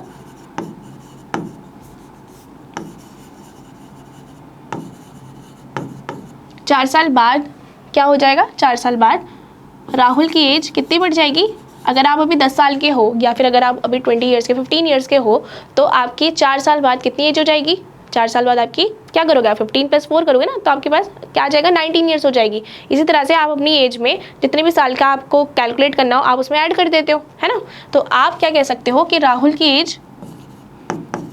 एज कितनी हो जाएगी 4 साल बाद, ऑब्वियसली 5x + 4, है ना, 5x + 4 4 साल बाद। 4 साल पहले की बात की होती तो ऑब्वियसली क्या होता, माइनस होता, ध्यान रखना, अगर पहले की बात की होती तो माइनस होता। ऐसे ही बाद की बात की है, लेटर की बात की है, तो इसका मतलब कि प्लस हो जाएगा, 4 प्लस हो गया, क्योंकि 4 साल बाद की बात की जा रही है। राहुल की एज आ गई, ऐसे ही हरुण की एज भी आ जाएगी। हरुण से एज कितनी आ जाएगी 7x + 4, ठीक है। ये आ गया आपके पास। अब क्या करना है आपको, क्या बोला है कि इनके 4 साल बाद वाली एज का सम किसके इक्वल है 56 के। तो 4 साल वाली हमारे पास एज आ गई ना, 4 साल बाद राहुल की एज इतनी हो जाएगी एंड हरुण की एज इतनी हो जाएगी, तो इन दोनों का सम किसके इक्वल है 56 के। तो अकॉर्डिंग टू क्वेश्चन हम डायरेक्टली लिख सकते हैं ना, according to question 5x + 4 + 7x + 4 किसके इक्वल हो जाएगा 56 के इक्वल। इसको सॉल्व करेंगे तो 5x + 7x किसके इक्वल हो गया 12x + 4 + 4 8 = 56। तो 12x = 56 - 8,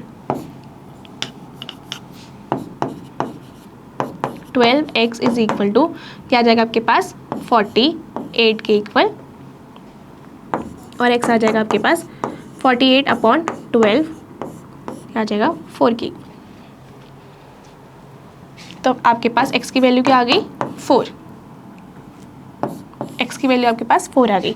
अब यहाँ ध्यान से देखना कि जब आपके पास x की वैल्यू 4 आई है तो इसका मतलब कि आपको क्या निकालना है, राहुल की प्रेजेंट एज निकालनी है और हरुण की प्रेजेंट एज निकालनी है। तो आपके पास x की वैल्यू 4 आई है ना, तो आपको इन दोनों की वैल्यूज़ में मतलब कि इन दोनों के एजेस में ये x को ऐड करना पड़ेगा, मल्टीप्लाई करना पड़ेगा। 5x है तो मतलब कि x की वैल्यू आप इसमें पुट करोगे तो आपके पास राहुल की एज भी आ जाएगी एंड हरुण की भी प्रेजेंट एज आ जाएगी, ठीक है। तो हम लिखेंगे राहुल्स प्रेजेंट एज किसके इक्वल हो जाएगा 5 × x क्या है हमारे पास 4 के इक्वल आया है, तो हमारे पास आ जाएगा 20 ईयर्स। तो राहुल की एज तो निकल गई, ऐसे ही हरुण की एज भी निकल जाएगी। हरुण प्रेजेंट एज किसके इक्वल आ जाएगा 7x, मतलब कि 7 × 4, 4 7 28 ईयर्स। तो दोनों की ही एज निकल गई, ठीक है, दोनों की ही प्रेजेंट एज हमने निकाल ली। चलिए ये वाला क्वेश्चन भी हमारा कंप्लीट हो गया। नेक्स्ट क्वेश्चन की तरफ मूव करते हैं। नेक्स्ट हमारे पास क्वेश्चन नंबर 10। क्वेश्चन नंबर 10 है the number of boys and girls in a class are in the ratio 7:5। वही सेम क्वेश्चन है रेशो वाला। तो क्या बताया कि एक क्लास में गर्ल्स एंड बॉयज़ के हमें रेशो बता रही है 7:5 में। The number of boys is 8 more than that the number of girls, मतलब कि बॉयज़ जो है वो 8 ज़्यादा है गर्ल्स के नंबर से, मतलब कि गर्ल्स से ज़्यादा बॉयज़ है। और कितने ज़्यादा है 8 बॉयज़ ज़्यादा है, ठीक है। What is the total class strength, तो हमें टोटल स्टूडेंट्स बताने की टोटल स्टूडेंट्स कितने हैं क्लास में, ठीक है। चलिए सॉल्व करते हैं, ऐसे स्टार्ट करते हैं। तो सबसे पहले हमें क्या बताया है कि boys, number of boys and girls क्या रेशियो बता रखा है। सबसे पहले क्या है नंबर ऑफ बॉयज़ मतलब कि 7 x हमें बॉयज़ के नंबर्स लेने, नंबर ऑफ बॉयज़ किसके इक्वल हो जाएगा 7x के इक्वल, ठीक है। हमें क्या पूछा है कि नंबर ऑफ गर्ल्स किसके इक्वल हो जाएगा 5x के इक्वल, ठीक है। इस तरह से हम ले लेंगे let the number of boys, सबसे पहले बॉयज़ की बात की गई है तो बॉयज़ सबसे पहले क्या है 7 है, मतलब कि 7x, एंड ऐसे ही गर्ल्स की नंबर्स कितने हो जाएंगे 5x, नंबर ऑफ गर्ल्स कितने हो गए 5x के इक्वल, ठीक है। क्या बोला है the number of boys is 8 more than the number of girls, क्या बोला है हमें कि अकॉर्डिंग टू क्वेश्चन में बताया गया है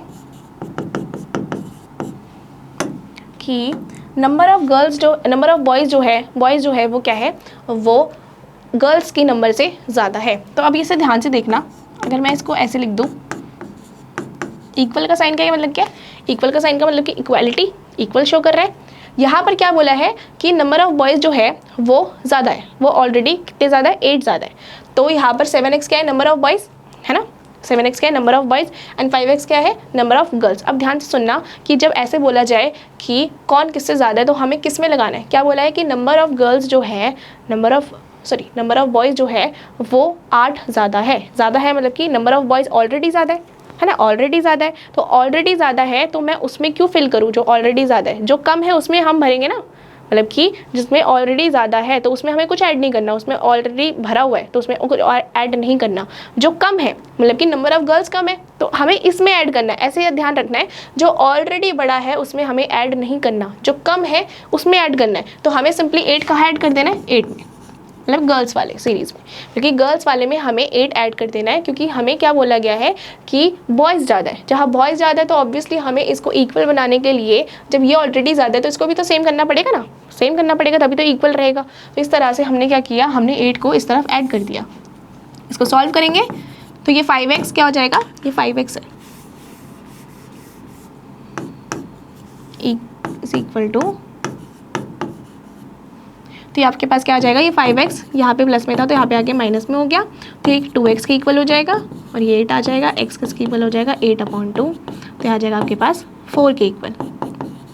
तो x 4 के इक्वल आ गया, तो जब x 4 के इक्वल आ गया तो इसका मतलब कि हमें पता चल जाएगा कि अब नंबर ऑफ़ बॉयज़ कितने हैं, नंबर ऑफ़ बॉयज़ कितने हैं हमारे पास 7x, मतलब कि 7 × 4 मतलब कि किसके इक्वल हो जाएगा 28। तो नंबर ऑफ़ बॉयज़ हो गया हमारे पास 28 एंड ऐसे ही नंबर ऑफ़ गर्ल्स कितनी हो जाएगी हमारे पास, क्या बोला है 5x ना, 5 × 4। अब क्वेश्चन क्या है, क्वेश्चन में हमें ये नहीं बोला गया कि आप नंबर ऑफ़ बॉयज़ निकालो नंबर ऑफ़ गर्ल्स निकालो, हमें बोला गया है कि टोटल क्लास स्ट्रेंथ, मतलब कि टोटल क्लास में कितने बच्चे हैं, हमें टोटल स्टूडेंट्स ऑफ नंबर्स मतलब कि टोटल नंबर ऑफ़ स्टूडेंट्स निकालना है। तो टोटल नंबर ऑफ़ स्टूडेंट्स क्या होंगे, ऑब्वियसली गर्ल्स एंड बॉयज़ के नंबर्स को ऐड कर देंगे तो टोटल नंबर ऑफ़ स्टूडेंट्स निकल जाएंगे। तो टोटल नंबर ऑफ़ स्टूडेंट्स कितने होंगे हमारे पास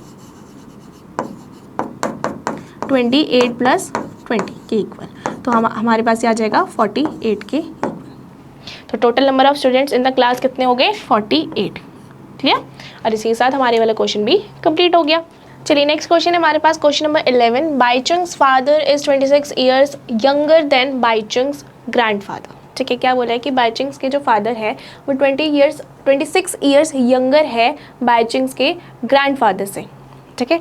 तो बाईचुंग के पापा 26 ईयर्स यंगर है, छोटे हैं बाईचुंग के ग्रैंडफादर से, एंड 29 ईयर्स ओल्डर देन बाईचुंग्स, और बाईचुंग से कितने, बाईचुंग से 29 ईयर्स बड़े हैं, ठीक है। ये बाईचुंग के फादर की बात की जा रही है, तो हम बाईचुंग के फादर को ही क्या कर लेते हैं, लेट कर लेते हैं उन्हीं की एज x। सो हम कह रहे हैं लेट द प्रेजेंट एज की बात की जा रही है, तो प्रेजेंट एज ऑफ बाईचुंग्स फादर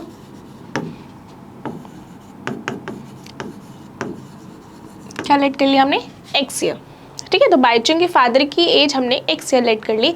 अब किसकी बात की है, बाईचुंग के ग्रैंडफादर की, तो हम उनकी ग्रैंडफादर की भी बात कर लेते हैं। तो बाईचुंग के ग्रैंडफादर की एज क्या होगी, देखो क्या बोला है कि बाईचुंग के फादर की एज x ईयर्स हमने लेट करी है, और यहाँ पे क्या बोला है कि बाईचुंग के फादर 26 ईयर्स यंगर है बाईचुंग के ग्रैंडफादर से, है ना, यंगर है, छोटे हैं। तो बाईचुंग के ग्रैंडफादर की एज हम किस तरह से लिख सकते हैं, हम कह सकते हैं कि बाइचुंग के ग्रैंडफादर 26 ईयर्स बड़े होंगे बाइचुंग के फादर से, है ना, ऐसे ही समझो। क्या बोला कि बाइचुंग के फादर बाइचुंग के ग्रैंडफादर से 26 ईयर्स छोटे हैं, है ना। तो मैं कह सकती हूँ कि बाइचुंग के ग्रैंडफादर जो है वो बाइचुंग के पापा से 26 ईयर्स बड़े हैं, है ना। सेम ही तो बात हुई, सेम ही बात हुई। तो हम कह सकते हैं कि बाइचुंग के ग्रैंडफादर कितने होंगे, उससे 26 ईयर्स बड़े होंगे। इस तरह से कह सकती हूँ मैं, क्लियर। एंड ऐसे ही अब बाइचुंग की एज भी लिख लेते हैं। बाइचुंग एज, तो बाइचुंग की एज क्या होगी, देखो क्या बोला है कि 29 ईयर्स ओल्डर देन बाइचुंग, मतलब कि उसके बाइचुंग के फादर जो है वो बाइचुंग से 29 ईयर्स ओल्ड है, बड़े हैं। तो ऑब्वियसली बाइचुंग की एज क्या होगी, क्यों, सेम ग्रैंडफादर वाला फंडा लगेगा, बिल्कुल सेम। क्योंकि अगर बाइचुंग के पापा 29 ईयर्स उनसे बाइचुंग से बड़े हैं तो मैं क्या कह सकती हूँ, बाइचुंग की एज बाइचुंग के फादर से 29 ईयर्स छोटी होगी, है ना, 29 ईयर्स कम होगी। तो हम क्या कर देंगे, x माइनस 29 ईयर्स, जितनी उसके फादर की एज है उसमें से 29 माइनस कर देंगे तो हमारे पास क्या आ जाएगा, बाइचुंग की एज आ जाएगी, सिंपल। तो हमारे पास ये तीनों एज आ गई है इनकी। हमें क्या बोला है, the sum of the all the ages all the three is 135 years, मतलब कि इन तीनों के एजेस का सम करके क्या आता है, 135 आता है, ठीक है। What is the age of each of them, तो हमें हर तीनों की एज फाइंड आउट करनी है, ठीक है। चलिए अकॉर्डिंग टू क्वेश्चन लिख के स्टार्ट करते हैं। सो क्या है, तीनों की एज को हमें ऐड करना है, तो x plus 26 plus x minus 29, साथ में लिख देती हूँ x plus 26 plus x minus 29 is equal to किसके इक्वल होगा, 135 के इक्वल है। चलिए इसे सॉल्व करेंगे तो देखो x और x क्या हो जाएगा, 3x के इक्वल आ जाएगा। एंड यहाँ पर क्या है, 26 माइनस 29, तो यहाँ पे प्लस माइनस माइनस हो जाएगा, 29 में से 6 गया तो 26 गया तो 3 बचा, एंड 29 ग्रेटर नंबर था तो माइनस का साइन लग गया, इज इक्वल टू 135। तो आ जाएगा आपके पास 3x is equal to 135 plus ये -3 वहाँ पे चला जाएगा तो +3 हो जाएगा, और 3x किसके इक्वल आ जाएगा, 138 के इक्वल। x आ जाएगा 138 अपॉन 3, ठीक है, किसके इक्वल आ जाएगा, 138 अपॉन 3। इसको सॉल्व करते हैं तो ये आ जाएगा 3 4 ज़ा 12 एंड 3 6 ज़ा 24। तो x मतलब कि बाइचुंग के फादर की एज तो आ गई। अब हमें तीनों की एज फाइंड आउट करनी है, तो हम एक एक करके लिख लेते हैं।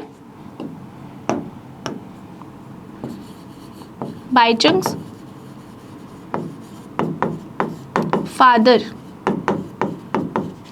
फादर लिख लेते हैं, एज तो हम लिख ही रहे हैं। बाइचुंग के फादर की एज कितनी आ जाएगी, 46, जो कि हमने x ही माना था, तो 46 ईयर्स तो बाइचुंग के फादर की एज आ गई।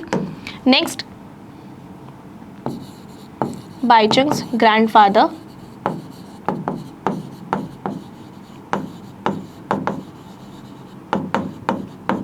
कितनी मानी थी हमने, x प्लस 26, मतलब कि 46 प्लस 26, तो किसके इक्वल आ जाएगा आपके पास 12, क्या आ जाएगा 72 ईयर्स के इक्वल।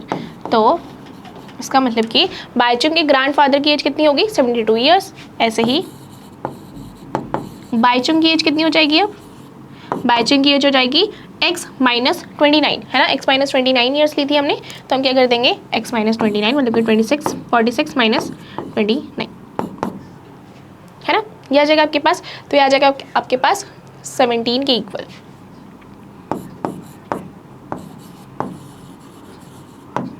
तो किसके इक्वल आ गया ये, 17 ईयर्स के इक्वल। तो इसका मतलब कि बाइचुंग के फादर की एज 46 ईयर्स आ गई, है ना, बाइचुंग के ग्रैंडफादर की एज 72 ईयर्स आ गई, एंड बाइचुंग की एज कितनी आ गई, 17 ईयर्स। फाइन, तो यहाँ पे हमने तीनों की ही एज फाइंड आउट कर ली। सो नेक्स्ट क्वेश्चन की तरफ मूव करते हैं आगे। सो नेक्स्ट क्वेश्चन है हमारे पास question number 12।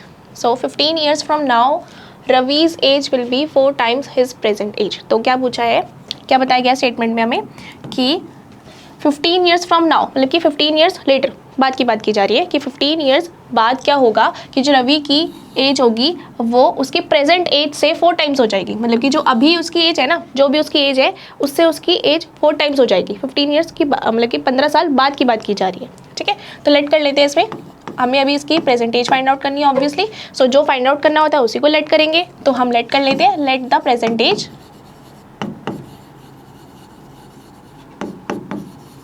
let the present age of किसकी बात की जा रही है? रवि के बारे में।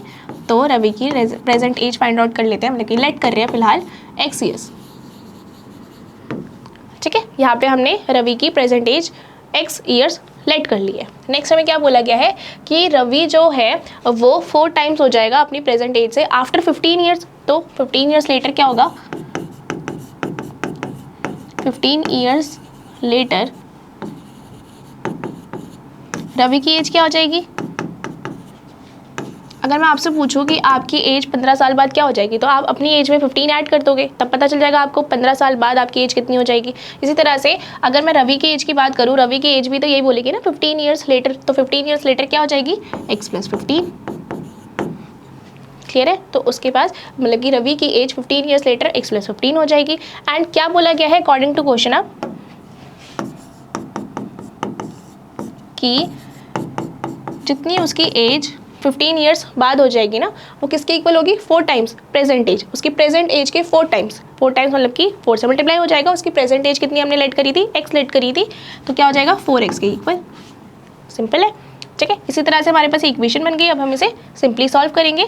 तो ये x यहीं पे छोड़ दो, या फिर आप 15 को यहाँ पे रख सकते हो और इस x को यहाँ शिफ्ट कर दो। तो यहाँ पे प्लस में था, यहाँ पे आके क्या हो जाएगा? माइनस में। ठीक है, यहाँ पे प्लस में था, यहाँ पे क्या माइनस में हो गया। आगे से सॉल्व करेंगे तो 4x में से x जाएगा, तो मतलब कि यहाँ पे 1 है, कुछ नहीं है, तो मतलब कि 1। तो 4x में से x गया तो 3x बचा, तो यहाँ पे 3x बचेगा। x को यही छोड़ दो, 3 को यहाँ पे शिफ्ट करोगे मल्टीप्लिकेशन में, यहाँ पे आगे डिवाइड हो जाएगा। ये डिवाइड हो रहा है तो इसे डिवाइड करो एंड आपके पास आंसर आ गया, x की वैल्यू 5 आ गई। ठीक है, यहाँ पे x की वैल्यू 5 आई है, मतलब कि हमने क्या लेट किया था? उसकी प्रेजेंट एज लेट करी थी रवि की, और हमारे पास उसकी प्रेजेंट एज आ गई। तो हम लिखेंगे प्रेजेंट एज ऑफ रवि किसकी इक्वल आ गया? 5 ईयर्स।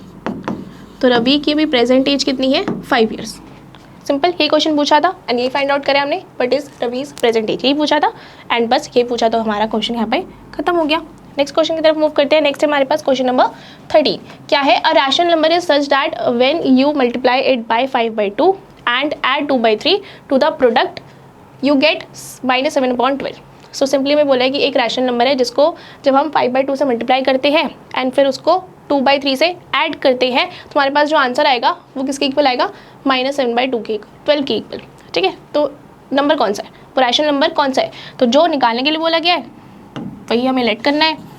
तो हम लेट कर लेते हैं, लेट द रैशनल नंबर, या आप सिंपली नंबर भी लिख सकते हो, rational number be x।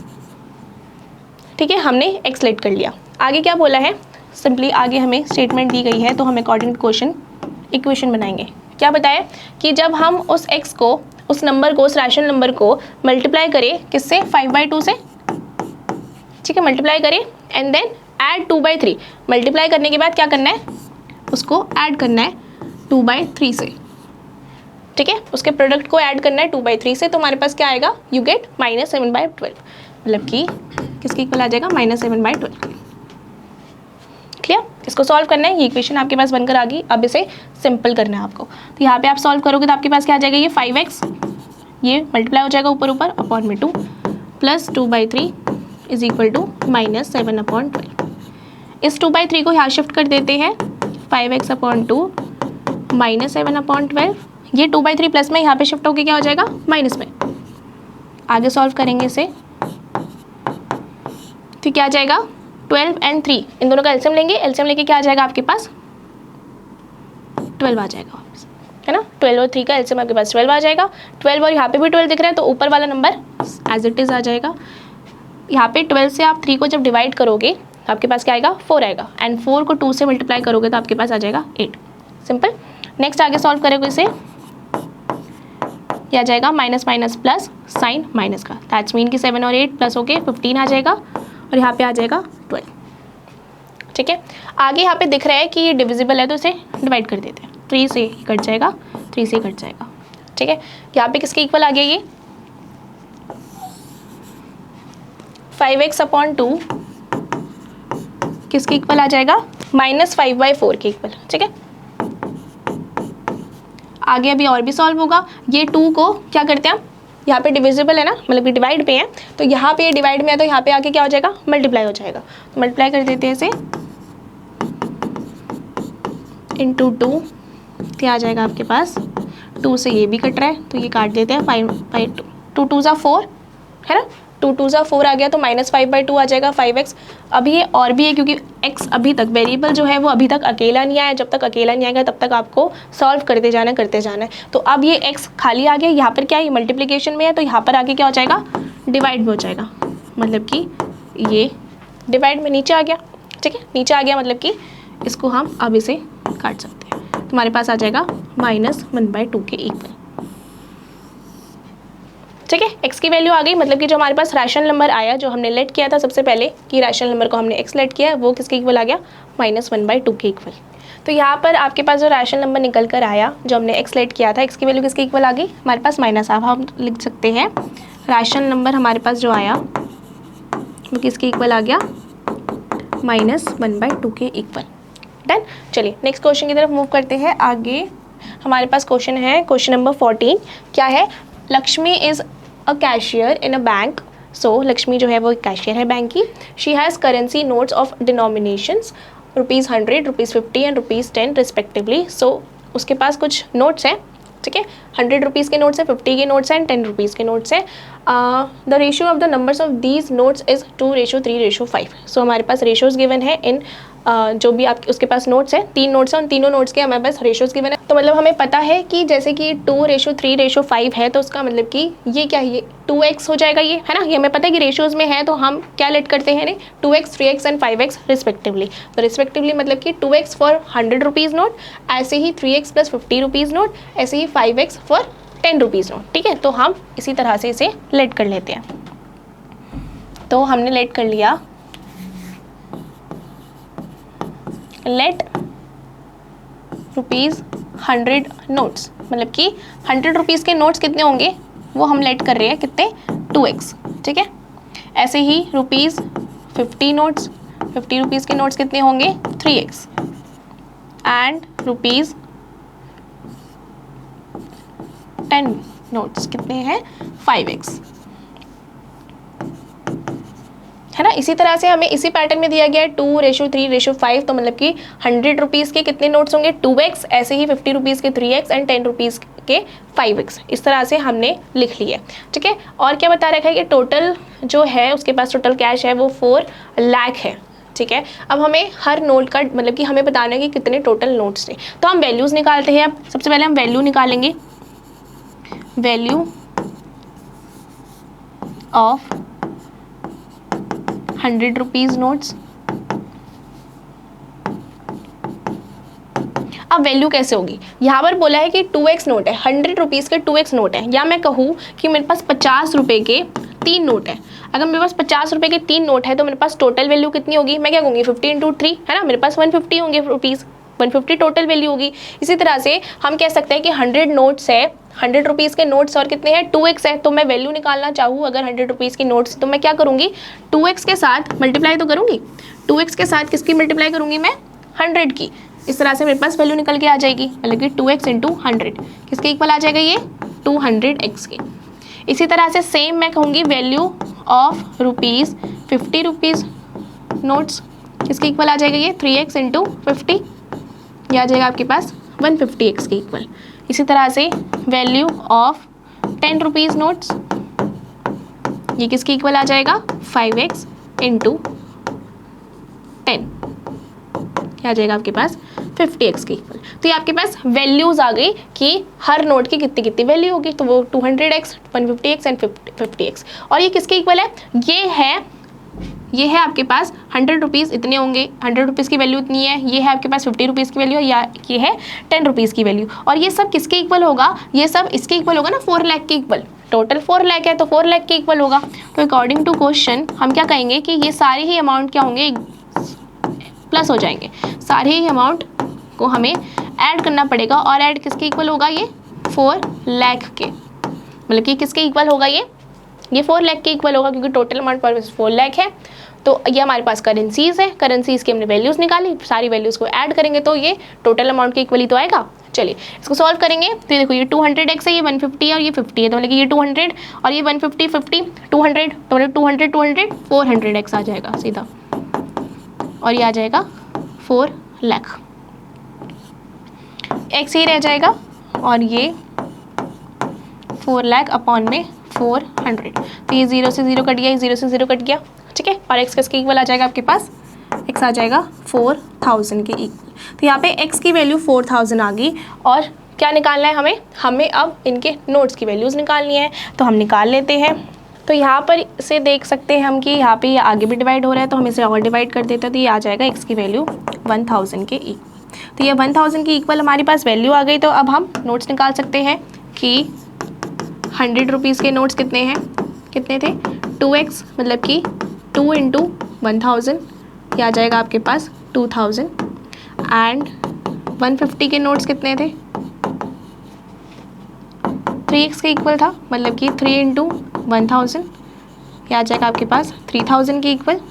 And इसी तरह से 10 रुपीज़ के, नॉट 150 ना, इट्स फॉर 100, सॉरी 50 रुपीज़ 50 के नोट्स, एंड ₹10 के नोट्स आपके पास कितने आ गए 5x, मतलब कि 5 × 1000, ये आ जाएगा आपके पास 5000 के इक्वल। तो इसका मतलब कि हमारे पास 100 रुपीज़ के नोट 2000 थे, 50 रुपीज़ के नोट 3000 थे, एंड 10 रुपीज़ के नोट कितने थे 5000। इसी तरह से हमारे सारे नोट्स निकालने के कितने नोट्स थे लक्ष्मी के पास। फाइन, चलिए नेक्स्ट क्वेश्चन की तरफ मूव करते हैं। वाला क्वेश्चन हमारा कंप्लीट हो गया। नेक्स्ट है, I have a total of 300 in coins of denominations of ₹1, ₹2 and ₹5. The numbers of 2 rupees coin is 3 times the number of 5 rupees coin. The total number of coins is 160. ठीक है, तो क्या बताया हमें बताया है कि मेरे पास टोटल 300 रुपीज़ के कॉइन्स है, 300 रुपीज़ के कॉइन्स है, ठीक है। और कॉइन्स कौन कौन से हैं, 1 रुपी कॉइन है, 2 रुपी कॉइन है एंड 5 रुपी कॉइन है, ठीक है। The number of 2 rupee coin, जो 2 रुपी कॉइन है वो 3 टाइम्स है नंबर ऑफ 5 रुपी कॉइन्स के, मतलब कि 5 रुपी कॉइन से 3 टाइम्स है 2 रुपी कॉइन, ठीक है। तो मतलब कि मैं कह सकती हूँ कि 5 रुपी कॉइन को हमें क्या लेट करना पड़ेगा, एक्स लेट करना पड़ेगा, क्योंकि हमें क्या बताया कि 2 रुपी कॉइन जो है वो 3 टाइम्स है 5 रुपी कॉइन के, मतलब 3 गुना है 5 रुपी कॉइन के, ठीक है। तो हम लेट कर लेते हैं, let the 5 rupee coin x let कर लिया मैंने, ठीक है। तो उसका मतलब कि 2 रुपी कॉइन किसके इक्वल हो जाएगा 3x के इक्वल, क्योंकि यही बताया ना कि 2 रुपी कॉइन जो है वो 3 टाइम्स है 5 रुपी कॉइन के, ठीक है। And the total number of coins is, total number of coins कितने हमारे पास, टोटल नंबर ऑफ कॉइन्स है हमारे पास 160 के इक्वल। हमारे पास टोटल नंबर ऑफ कॉइन्स 160 के इक्वल है, तो हम ₹1 का कॉइन निकाल सकते हैं ना, मतलब कि हमें क्या बताया गया है कि 5 रुपी कॉइन एक्स है, मतलब कि 5 रुपी कॉइन कितने हैं x है, और 2 रुपी कॉइन कितने हैं 3x है। टोटल नंबर ऑफ कॉइन्स हमारे पास 160 है, तो हम ₹1 कॉइन निकाल सकते हैं ना कि नंबर ऑफ 1 रुपी कॉइन कितने होंगे, हम कह सकते हैं कि टोटल में से जब मैं इसको माइनस कर दूँ 3x + x को, तो मैं कह सकती हूँ कि मेरे पास इतने 1 रुपी कॉइन होंगे, क्योंकि ऑब्वियसली इतने 5 रुपये 2 रुपी कॉइन के इतने हैं, है ना। नंबर ऑफ 5 रुपी कॉइन इतनी है, नंबर ऑफ 2 रुपी कॉइन इतनी है, टोटल कॉइन्स जब इतने हैं तो मैं इनको ऐड करके टोटल कॉइन्स में से माइनस कर दूंगी, तभी तो मुझे पता चलेगा कि नहीं 1 रुपी कॉइन्स कितने हैं। तो इस तरह से हमारे पास 1 रुपी कॉइन आ गया, और क्या बोला गया है कि मेरे पास टोटल पैसा कितना है, टोटल पैसा है 300। तो हम इन सभी को ऐड करके हमारे पास किसके इक्वल रखना है, हमें 300 के इक्वल रखेंगे, और इसी तरह से हमारे पास क्या आ जाएंगे, हमारे पास नंबर ऑफ कॉइन्स आ जाएंगे, ठीक है। चलिए अब क्या करना है, अब हमें क्या करना है, अब हमें इनकी वैल्यूज़ फाइंड आउट करनी पड़ेगी। सबसे पहले तो हमें वैल्यू फाइंड आउट करनी है, तो हम वैल्यूज़ फाइंड आउट करते हैं।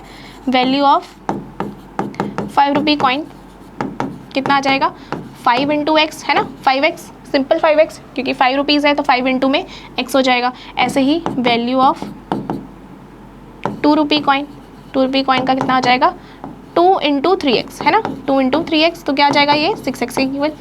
ऐसे ही value of 1 rupee coin, 1 rupee coin का आ जाएगा आपके पास ओनली यही 160 - 4x। क्यों, क्योंकि जब मैं इसको मन से मल्टीप्लाई करूँगी तो मेरे पास सेम ही नंबर आएगा, है ना। तो मेरे पास ये वैल्यूज़ आ गई। तो जब वैल्यूज़ आ गई है तो अब हम क्या कर सकते हैं, अब हम अकॉर्डिंग टू क्वेश्चन इसको फाइंड आउट कर सकते हैं। अकॉर्डिंग टू क्वेश्चन हमें पता है कि इन सभी वैल्यूज़ का सम किसके इक्वल होगा, 300 के। तो हम कह सकते हैं 5x plus 6x plus 160 minus 4x is equal to 300 के इक्वल होगा।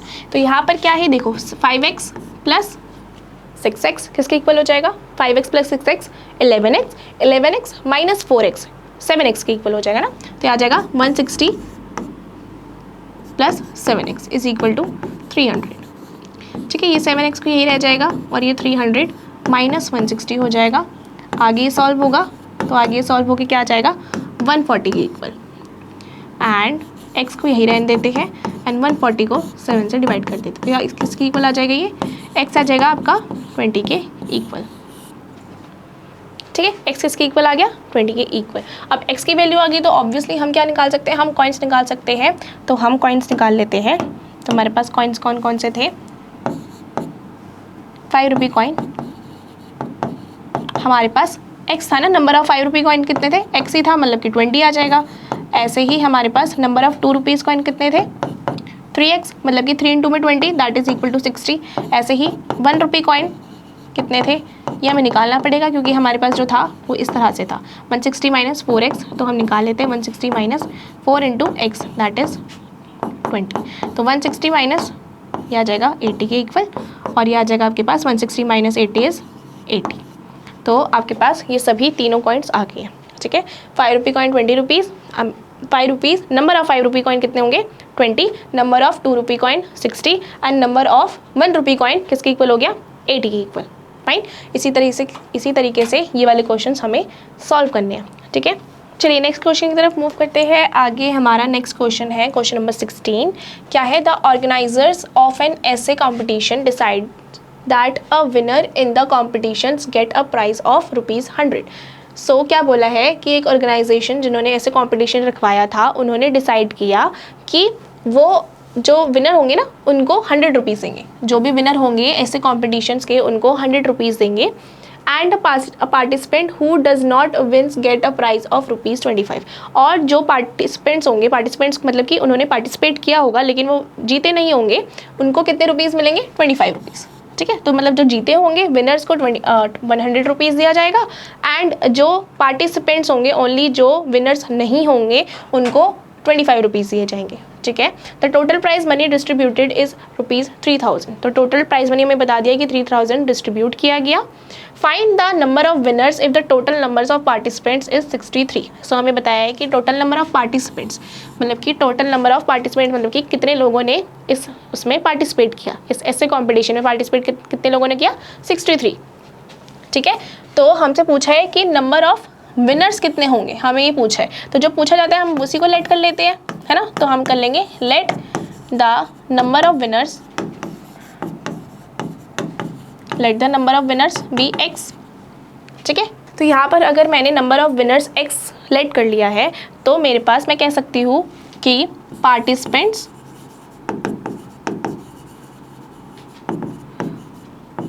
हु डिड नॉट विन, उनके कितने होंगे, मतलब कि वो कितने नंबर्स होंगे उनके पार्टिसिपेंट्स के जो नहीं जीते होंगे। देखो टोटल नंबर ऑफ पार्टिसिपेंट्स कितने हैं 63 है। तो ऑब्वियसली अगर मैं टोटल नंबर ऑफ पार्टिसिपेंट्स से विनर्स को एक्सक्लूड कर दूँ, हटा दूँ, तो मेरे पास कौन से बचेंगे, वही बचेंगे ना जो नहीं जीते होंगे। तो मैं कह सकती हूँ कि कितना हो जाएगा 63 में से हम विनर्स को एक्सक्लूड कर देते हैं, मतलब कि माइनस कर देते हैं। तो हमारे पास वो पार्टिसिपेंट्स आ जाएंगे जो नहीं जीते होंगे। अगर मैं बोलूँ प्राइज मनी की बात करूँ तो प्राइज मनी कितना मिला होगा, प्राइज मनी फॉर विनर्स के लिए कितना दिया गया था 100 रुपीज़ फॉर ईच विनर्स, है ना। तो मतलब कि 100 × x हो जाएगा, ईच विनर्स मतलब कि 100 × x। इसी तरह से मैं कह सकती हूँ prize money for non winners कह देते हैं हम, नॉन विनर्स कितना हो जाएगा, कितने रुपीज़ दिए जाएंगे, जो पार्टिसिपेंट जिन्होंने पार्टिसिपेट किया होगा लेकिन वो नहीं जीते होंगे ना, तो उनको कितना दिया जाएगा 25 रुपीज़। तो 25 × 63 माइनस x। तो यहाँ पर हमें इसे मल्टीप्लाई करना पड़ेगा, इसको सॉल्व कर लेते हैं हम। 25 3 से क्या आ जाएगा 75। तो यहाँ पे बच गया 5, 7 कैरी चला गया। 25 × 6 इज इक्वल टू 150, मतलब कि 25 इंटू 6 150 आ जाएगा, एंड 150 प्लस 7 क्या आ जाएगा 175, तो यह आ जाएगा आपके पास 1575 माइनस 25 इंटू एक्स 25x, ठीक है, यह आ गया। अब देखो ये प्राइस मनी जो विनर को दी गई होगी, ये प्राइस मनी जो नॉन विनर्स को दी गई होगी, उनका सम किसके इक्वल होगा, जो टोटल प्राइस डिस्ट्रीब्यूशन होगा। टोटल प्राइस डिस्ट्रीब्यूटेड कितना किया गया है 3000 रुपीज़। तो हम कह सकते हैं according to question 100x plus 1575 minus 25x किसके इक्वल होगा 3000 के इक्वल, ठीक है। इसको सॉल्व करेंगे तो ये 100 में से माइनस 25x कितना चला गया 75x बच गया, इज इक्वल टू 3000 माइनस ये 1575 को मैं वहाँ शिफ्ट कर देती हूँ, तो आ जाएगा 1575 इस तरह से, ठीक है। चलिए अब क्या आ जाएगा, ये यहाँ पे बच गया 75x और यहाँ पे कितना बच जाएगा, यहाँ पे बच जाएगा 1425 इस तरह से, ठीक है। 1425 बच गया। अब x ही रह जाएगा, ये आ जाएगा 1425 अपॉन 75। तो यहाँ से ये 5 से कटेगा, तो 5 से काटेंगे तो 5 1 5, ठीक है। यहाँ पे बच गया 25, तो 5 5 25, ठीक है। आगे इसको भी काट देते हैं, 5 से 5 2 10 बचा 42, 5 8 40 एंड 25 बचा, तो 5 5 25।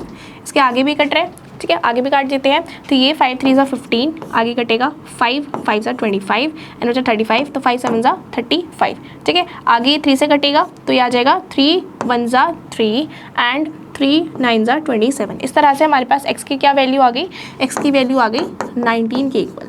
अब जहाँ x की वैल्यू आ गई हमारे पास 19 के इक्वल, तो हम कह सकते हैं कि अब हमारे पास नंबर ऑफ विनर्स निकल कर आ गए। तो हम कहेंगे कि हमारे पास नंबर ऑफ विनर्स कितने आए, नंबर ऑफ विनर्स आ गए 19।